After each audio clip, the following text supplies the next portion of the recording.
Anafahamika kama Nicolas Maduro. Maisha, mapinduzi, utawala na mgogoro mkubwa na Marekani. Katika historia ya kisiasa ya Amerika ya Kusini, kuna viongozi wachache waliobeba uzito mkubwa wa mjadala wa kisiasa kama Nicolas Maduro Moros.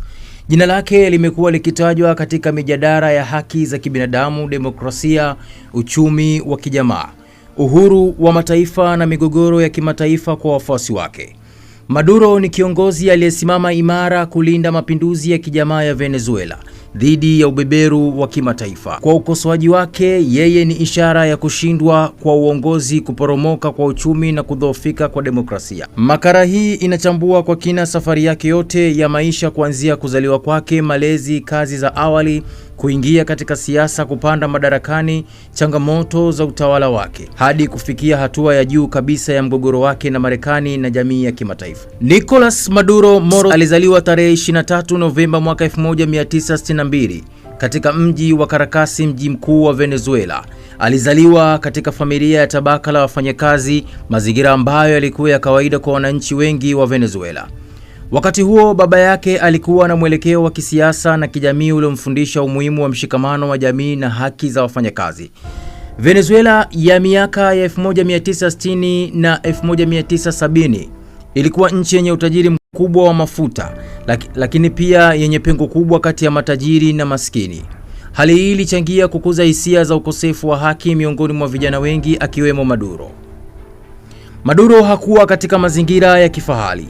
Maisha yake ya utotoni yalikuwa ni ya kawaida, yakijaa changamoto za kiuchumi kama zilivyokuwa kwa familia nyingi za wafanyakazi.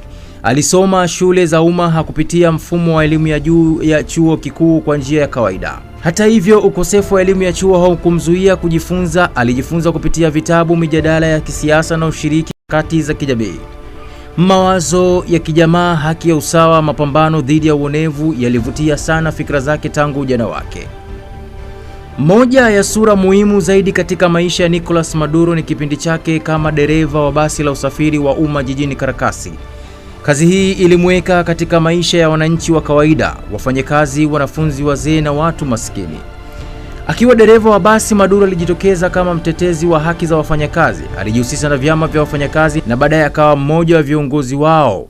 Uzoefu huu ulimjenga kisiasa na kumpa umaarufu miongoni mwa wafanyakazi wa sekta ya usafiri. Hapa ndipo alipoanza kujiona si tu kama mfanyakazi, bali kiongozi mwenye dhamira ya kubadilisha jamii. Katika harakati zake za kijamii na kisiasa, Maduro alikutana na mawazo ya Simon Bolivar, shujaa wa uhuru wa Amerika ya Kusini, pamoja na mawazo mapinduzi ya kijamaa. Mawazo hayo yalikuja kupata uhai mpya kupitia Hugo Chavez, afisa wa jeshi aliyekuwa na ndoto ya kuibadilisha Venezuela. Maduro alijiunga na harakati zilizomzunguka Chavez, akiamini kuwa huo ulikuwa mwamko mpya wa kisiasa kwa Venezuela. Alivutiwa na ujumbe wa Chavez kwa kupambana na rushwa, umasikini na utegemezi wa mataifa ya kigeni. Baada ya Hugo Chavez kuchaguliwa kuwa rais mwaka 1999, Nicolas Maduro alianza kupanda ngazi za kisiasa kwa kasi. Alipewa nyadhifa mbalimbali serikalini, ikiwemo mbunge wa taifa, spika wa bunge la taifa, pamoja na waziri wa mambo ya nje. Katika nafasi hizi, Maduro alijifunza siasa za dola, uongozi wa taasisi na diplomasia ya kimataifa. Alijijenga kwa taswira ya mtu mwaminifu kwa Chavez na mapinduzi ya Bolivarian. Katika miaka ya mwisho ya uhai wa Hugo Chavez, afya yake ilidhoofika. Akiwa anafahamu hali yake ya Chavez, alimtaja hadharani Nicolas Maduro kama mrithi wake wa kisiasa. Baada ya kifo Chavez mwaka 2013, taifa la Venezuela liliingia katika kipindi cha huzuni na wasiwasi. Uchaguzi wa urais ulifanyika na Nicolas Maduro alishinda kwa ushindi mwembamba, akawa rais wa Venezuela. Kufikia hapo kwa leo, tutaishia hapa kwenye simulizi makala yumuhusu rais wa Venezuela ambaye kwa sasa yuko matatani kwa kushikiliwa na jeshi la Marekani kwa tuhuma za kuwa kwamba rais huyu wa Venezuela Maduro alikuwa ni mshirika wa uzaji wa madawa ya kulevya.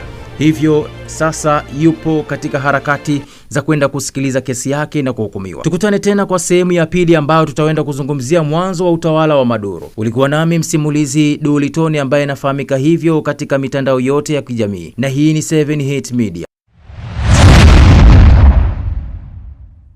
7 Hits Media, tumekiwasha.